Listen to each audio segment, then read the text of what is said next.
ରାତି 2:30ରେ ମତେ ଫୋନ କରିକି ତା ସାଙ୍ଗମାନେ କହୁଛନ୍ତି ଆଣ୍ଟି ପୁଅର ପୁରା ଶେଷ ଅବସ୍ଥା, ଆସିକି ପଦ୍ମିନୀ କେୟାରରେ ଆସ ଜଲ୍ଦି। ତ ଖୋଲିକି କହିନଥିଲା, ଖାଲି ଏତିକି ପଦେ ଅଧେ କହିଥିଲା, ଗୋଟେ ଅନୈତିକ ସମ୍ପର୍କ ସିଏ କଲେଜରେ ଦେଖିଥିଲା। ମୋ ନାଁ ଋଷିପ୍ରିୟା ସେନାପତି, ଘର ସାହସ। ଆଜି ଯୋଉ କୋର୍ଟରେ ଫଟୋ କରିଛନ୍ତି ଆପଣ କଣ ଲାଗିବ ଆଉ କଣ ପାଇଁ ଧରିଛନ୍ତି କାନ୍ଦୁଛନ୍ତି?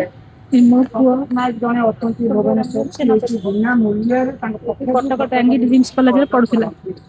2 ବର୍ଷ ପଢିଲା ଭିତରେ ତାକୁ ଏମିତି ନୃଶଂସ ଭାବରେ ହତ୍ୟା କରିଛନ୍ତି। କିଏ ହତ୍ୟା କରିଛନ୍ତି?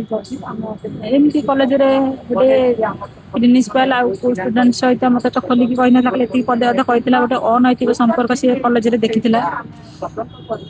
ଯାହା ଫଳରେ ସେ ମତେ ଜାନୁଆରୀ 1ରେ ଘରକୁ ଆସିଥିଲା, ମତେ ଏ ବାବଦରେ କହିଥିଲା। ମୁଁ ତାକୁ କହିଲି ବାବାରେ 15ଟା ଦିନ ପରୀକ୍ଷା ରହିଲା, ମୁଁ ତତେ ସେଠି ନେଇ ଆସିବି, କାହାକୁ କିଛି କହିବି। ମ୍ୟାମ୍ କଲେଜର ନାଁ କଣ ଥିଲା? କଲେଜର ନାଁ କଣ ଥିଲା? କଲେଜ ନା dreams college, Tangi dreams college. ପୁଅଙ୍କୁ କିଏ ହତ୍ୟା କରିଛନ୍ତି? ସେମାନେ ସବୁ ମିଶିକି ମୋ ପୁଅକୁ ହତ୍ୟା କରିଛନ୍ତି। କାହିଁକି ନା ଫେବୃଆରୀ 24 ତାରିଖ ରାତି 9ଟାରେ ମୁଁ ପୁଅ ସହିତ କଥା ହେଇକି ଶୋଇଲି। ରାତି 2:30ରେ ମତେ ଫୋନ କରିକି ତା ସାଙ୍ଗମାନେ କହୁଛନ୍ତି ଆଣ୍ଟି ପୁଅର ପୁରା ଶେଷ ଅବସ୍ଥା, ଆସିକି ପଦ୍ମିନୀ କେୟାରରେ ଆସ ଜଲ୍ଦି। ମୁଁ ଯାଇକି ପହଞ୍ଚିଲା ବେଳକୁ ସେଇଠି ମୋ ପୁଅର ନିଶ୍ୱାସ ବନ୍ଦ ହେଇଯାଇଛି। ତାକୁ ସେମାନେ ଗୋଟେ ଲୋକକୁ ଆମକୁ ଗୋଟେ ଛପେଇବା ପାଇଁ ମାନେ ନେଲେ ନଖରା। ସେଠି 5 ଦିନ କାଳ ମୋ ପୁଅର ମଲା ଦେହକୁ ସେମାନେ 5 ଦିନ ପର୍ଯ୍ୟନ୍ତ ଟ୍ରିଟମେଣ୍ଟ କରି ମୋ ପାଖରୁ ପଇସା ନେଇଛନ୍ତି ଡ୍ରିମ୍ସ କଲେଜ ମାଲିକ। କାହିଁକି ହତ୍ୟା କରିଛନ୍ତି? କଣ ଥିଲା ରହୁଛି?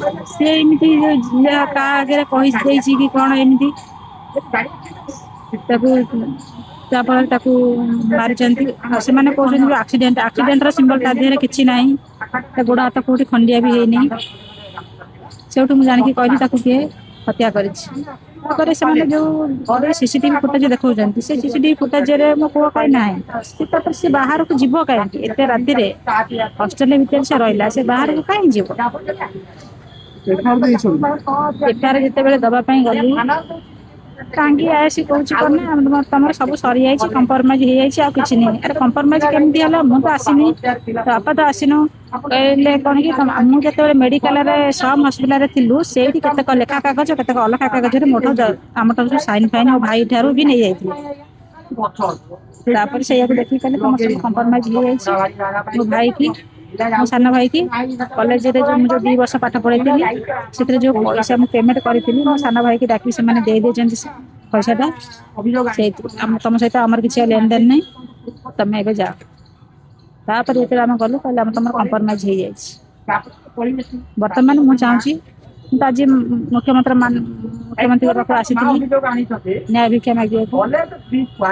କୋଉଠି ନା କୋଉଠି ଆଶା ରହୁଛି ମତେ ନ୍ୟାୟ ମିଳିବ।